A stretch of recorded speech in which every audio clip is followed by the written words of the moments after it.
Do you feel more emphasis is put on an athlete's respective sport than on their academics in Division I colleges?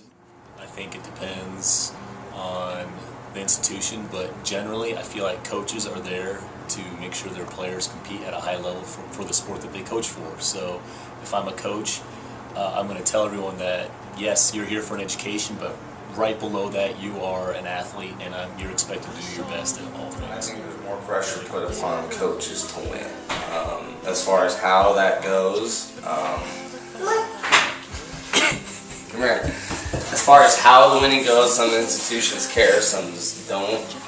Maybe a lot of them will turn the shoulder, but as long as the money's coming I in. do believe that there's a lot of emphasis put on athletics because athletics is, in colleges, has become a business, and schools get a lot of. Do you feel the coach and athletic administration plays a crucial part in the athlete's academic success or failure? They absolutely do. A coach or administration lets the athlete know what's acceptable and what the standard is, and if they set the bar low, then that's all the athlete needs to achieve. Mainly because, especially when it comes to their season, they're more concentrated on, I want you to be playing good, and they kind of put academics on the back burner at that time. Do you feel Division I athletes go to college to play or to get an education? I feel Division I athletes go to school to play the game. You can get an education anywhere, but you can't have the same experience with a team. I'd say that 99% of athletes that go to college, in my opinion, go there because it's a way to get an education for free or a way to get an education partially I think paid they for. go to play. It depends on the level of college, but I think D1 athletes, all of their goals is to play at the next level, and the next level is for money. And Do so- the graduation rates of student athletes have an impact on the college's status? Someone like Bob Huggins, when he was at Cincinnati, had like a 2% graduation rate with his basketball team. I know one of his arguments was 90% of those guys ended up with jobs. Graduation rates vary from place to place. But, you might have a kid who goes to school for 1 year that makes multi-million dollars in the pros. So, of course, you can't blame the kid for doing that. So.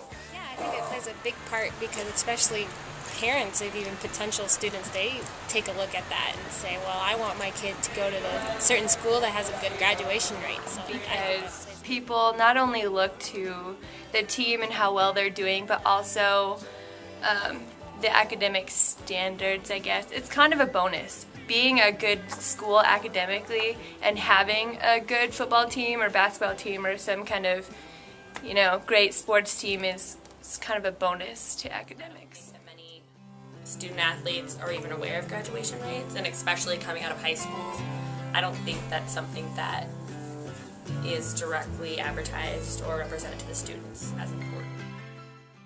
Should Division I schools be punished if their athletes don't graduate? be held accountable. I mean, they're the people that are there in charge. They're taking care of these athletes, and Maybe there could be incentive to increase graduation rates, whether it's I think that they should be held accountable for their grades and their performance in the classroom. That's what they're there for. Now, if a kid is scoring well and chooses to go to the draft, I think that's another situation. But I do think Take a lot of things into account besides whether or not they graduate. I think they need to look at the graduation rate comparable to what the rest of the institution that they're at is like. I think they need to look at the sport.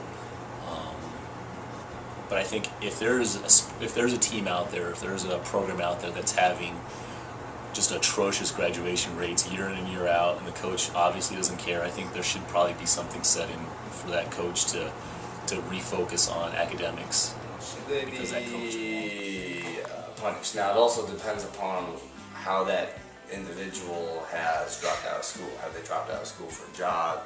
Have they dropped out of that school for family reasons? A lot of kids drop out of schools for different reasons.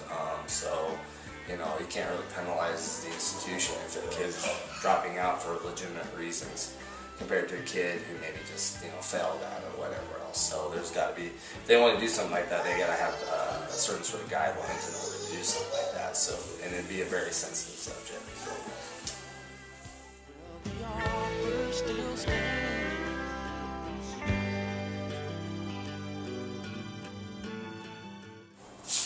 You didn't see my face, did you?